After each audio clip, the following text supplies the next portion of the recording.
নমস্কার বন্ধুরা, আমি অভিজিৎ আর আপনারা দেখছেন আমার channel Himalayan Soul Stories. Rudranath ব্লগে এর আগের পার্টে আপনারা দেখেছেন আমরা হাওড়া থেকে ট্রেনে করে ঋষিকেশ এসে ওখান থেকে বাই কারে সাগর ভিলেজ এবং তারপর ট্রেক করে লিটি বুগিয়াল পর্যন্ত কিভাবে এসেছি। আজ আমরা দর্শন করব রুদ্রনাথ টেম্পল। তা শুরু করা যাক আজকের পর্ব।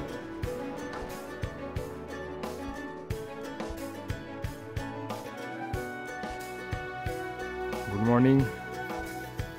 কালকে আমরা লিটি বুগিয়ালে ছিলাম, আজকে আমরা স্টার্ট করছি। এখন আমরা ফার্স্ট উপরটা উঠবো পানার বুগিয়াল, তারপর স্ট্রেট ওয়েতে চিত্রধার হয়ে পঞ্চগঙ্গা হয়ে রুদ্রনাথ আজকে আমরা যাচ্ছি। তো স্টার্ট করছি, চলুন।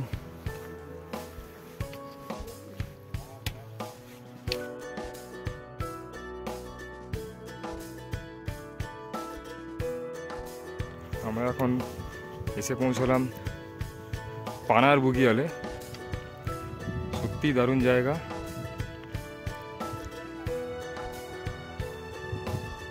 ফরেস্ট ডিপার্টমেন্টের একটা চেকপোস্ট আছে এখানে। এখন আমরা পারমিট করাবো।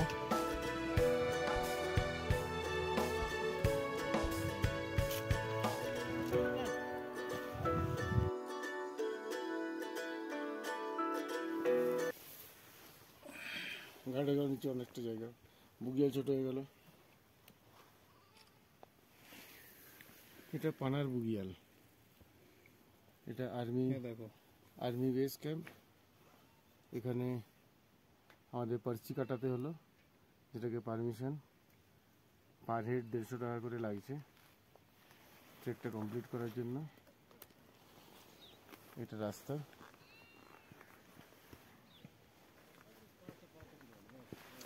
আমরা এখন মোটামুটি পিত্রাহাট থেকে অনেকটাই উঠে গেছি। এখানে একটা জায়গা থেকে নিচে তলিতাল দেখা যাচ্ছে, যে রুটটা কল্পেশ্বর থেকে আসে ধুমুক কালগোট হয়ে তলিতাল হয়ে পানারে উঠে যায়।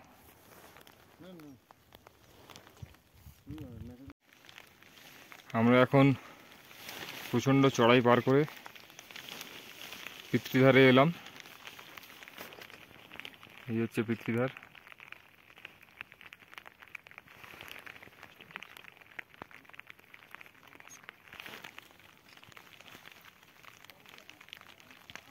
এখানে পূর্বপুরুষের ঋণ শোধ করা যায়, যেটা আমাদের গয়াতে করা যায়, সেটাও উত্তরাখণ্ডের এই জায়গাতে এসে আমাদের পূর্বপুরুষদের যাদের মনে হয় ঋণ শোধ করতে পারিনি আমরা, তাদের এই পিতৃধারে এসে আমরা সেটা করতে পারি।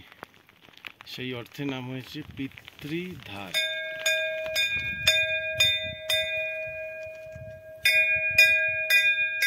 ফাইনালি আমরা দেবদর্শনী পৌঁছে গেছি। এখান থেকে প্রথম রুদ্রনাথ দেবীর মন্দির দেখা যায়, সেই কারণে এখানে দেবদর্শনী বলা হয়। আপনারা দেখতে পাচ্ছেন দূরে ওই মন্দির দেখা যাচ্ছে।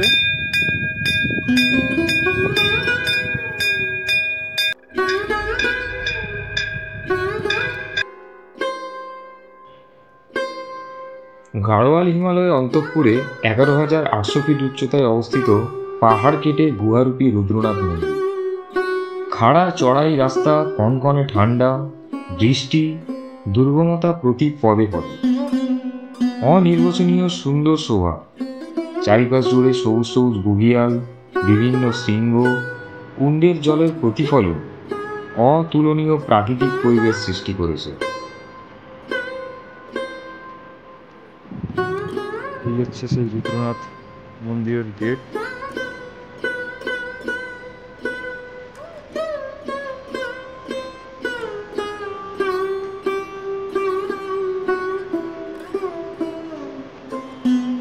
এসে গেছি রুদ্রনাথ মন্দিরের দর্শনের জন্য।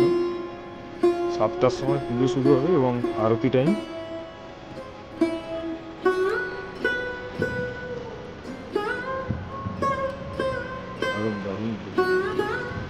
চারিদিকে দেখি আপনাদের।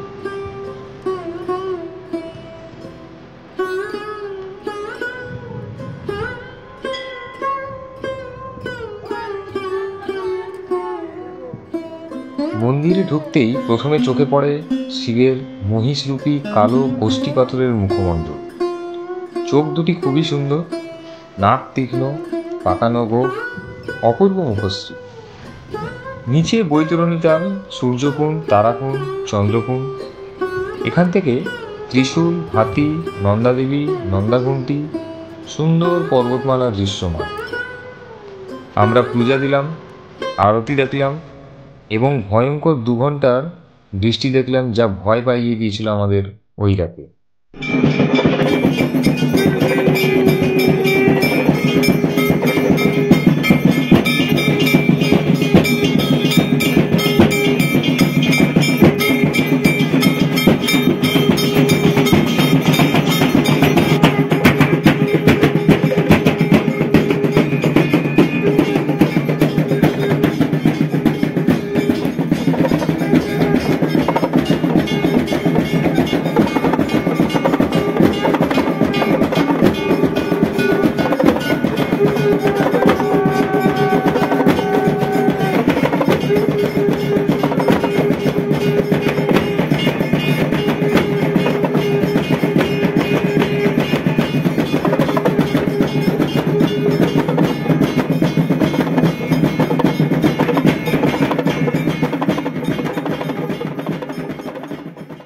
মর্নিং, আজকে আমরা স্টার্ট করলাম। রুদ্রনাথকে প্রণাম জানিয়ে আজকে ফেরার পালা। টিম সব এগোচ্ছে। আজকে তাহলে আমাদের রুটটা একটু কি বলে দাও অভিদা। আজকে এখান থেকে নাওলা পাস, কালকে আমরা পানার হয়ে এসেছিলাম, আজকে পানার হয়ে যাব না, অনুসুয়া দেবী মন্দির হয়ে নামবো মণ্ডল। তাই ফার্স্ট নাওলা পাস, যেটা সব থেকে হাইট বেশি, তারপরে ওখান থেকে হাঁসবুগিয়াল অনুসুয়া দেবী দেখে, আত্রিমুনি আশ্রম, আত্রিমুনি দেখে মণ্ডল। নামতে নামতে আজকে সন্ধে হয়ে যাবে, তাও 12 ঘন্টা লাগা উচিত। চলো তাহলে যাওয়া যাক। আমরা আছি নাওলা পাসে 12,460 ফিট উচ্চতায়। এইখান থেকে হিমালয়ের শৃঙ্গগুলির মনোরম দৃশ্য সত্যি অতুলনীয়। আমরা দাঁড়িয়ে কিছু দলগত ছবি তুললাম এবং ধীরে ধীরে নামা শুরু করলাম 1 ফুটের সরু ঢালু আগাছা ভর্তি রাস্তা দিয়ে। ঘড়িতে সময় সকাল 9টা। নিচে পরিষ্কার অনুসুয়া মাতার মন্দির দেখা যাচ্ছে, কিন্তু পৌঁছতে সময় লাগবে জানি।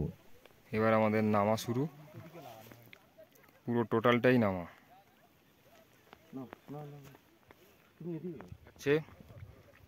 নিচের দিকে পুরো জিগজ্যাগ রাস্তা, পুরো ঢাল বেয়ে বেয়ে এরমভাবেই নামতে হবে পুরো হাঁসবুগিয়াল পর্যন্ত। স্লিপ করলেই নিচে।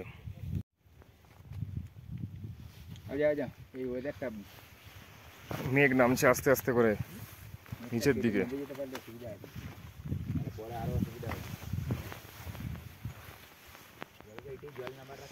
এই সরু রাস্তা, জল নামার রাস্তা মনে হয়।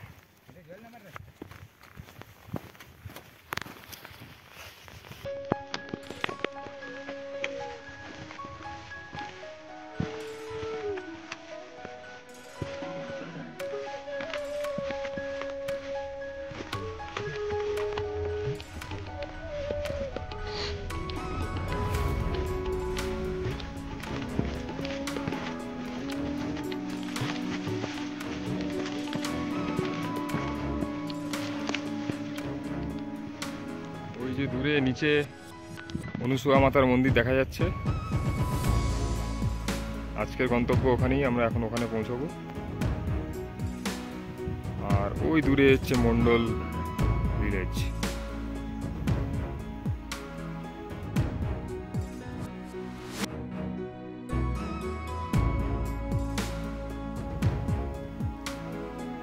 হাঁসবুগিয়াল পার করে আমরা এখন অনুসুয়া মাতার মন্দিরের দিকে নামছি। এই যে রাস্তাটা শুরু হয়েছে, এটা পুরোটাই ওর জঙ্গলের পুরো ভেতর দিয়ে। এরকম ভেজা পাতা, ভেজা শ্যাওলা রাস্তা।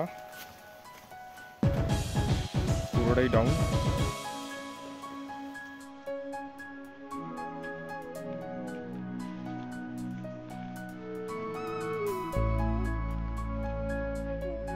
হাঁসবুগিয়াল থেকে নামার পরে পুরো এরকম ঘন জঙ্গল ফরেস্ট পার করে পুরো এরকম ধরনের রাস্তা খুঁজেই পাবে না মনে।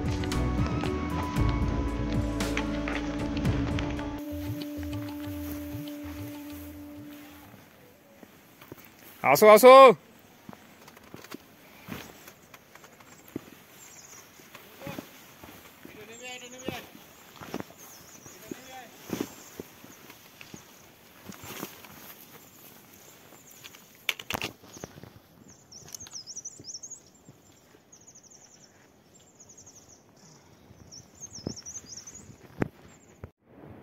রাস্তার মাঝে একটু বিরতি। সমিতদা বারবার পিছিয়ে যাচ্ছে।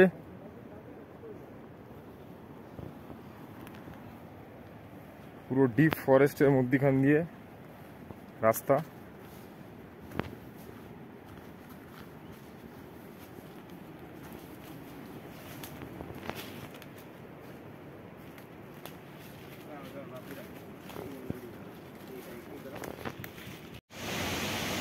অনুসুয়া দেবী মাতা মন্দির আসার আগে একটা নদী পার করতে হয়, মানে নাওলা পাস থেকে যে রুটটা নামে আর কি, ওই দিকের কথা বলছি। সেই পুলটার কাছে আমরা এখন এসে গেছি। এই পুলটা পার করে আবার চড়াই উঠে তারপরে অনুসুয়া মাতার মন্দির।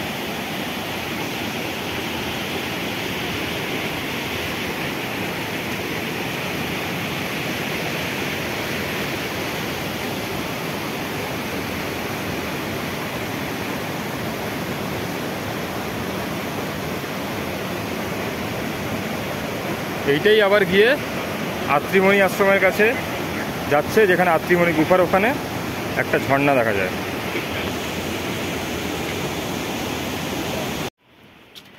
এই যে রাস্তাটা দিয়ে আমরা আসলাম, এখন এসে একটা রাস্তা বাঁদিকে নেমে যাচ্ছে পুরো নিচের দিকে। এই রাস্তাটা হচ্ছে আত্রিমণি যাওয়ার রাস্তা। এখান থেকে পুরো একদম নিচের দিকে নেমে গেছে, গিয়ে একটা ঝর্ণা মতো পড়বে। ওখানে আত্রিমণি বাবার আশ্রম আছে এবং আরও বেশ কিছুটা গেলে আত্রিমণি ওখানে গুফা আছে। এখন আমরা এসে গেছি আত্রিমণি বাবার আশ্রমে। আত্রিমণি এখানে তপস্যা করেছিল। এই শিলাটার নাম রামশিলা। আর এটা ক্রস করে ওপারে যেতে হয় ওই সিঁড়ি টপকে আত্রিমণি গুফা। এই যে সিঁড়িটা টপকে,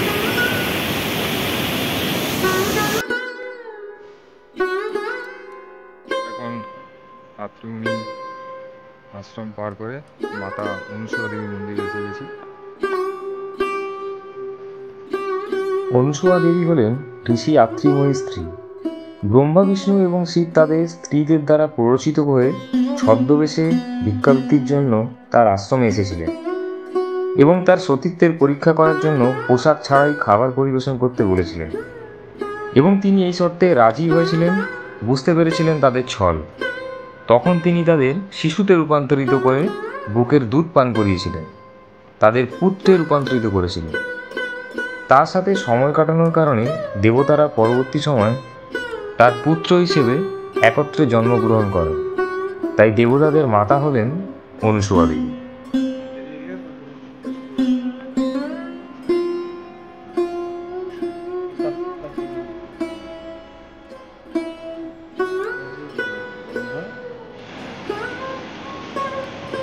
আমাদের নামতে অনেকটা লেট হয়ে গেছে, তাই এখন প্রায় নাইট হাইকই বলা চলে। 7:20 বাজে, অন্ধকার হয়ে গেছে পুরো। এখন আমাদের প্রায় 2 কিলোমিটার বাকি।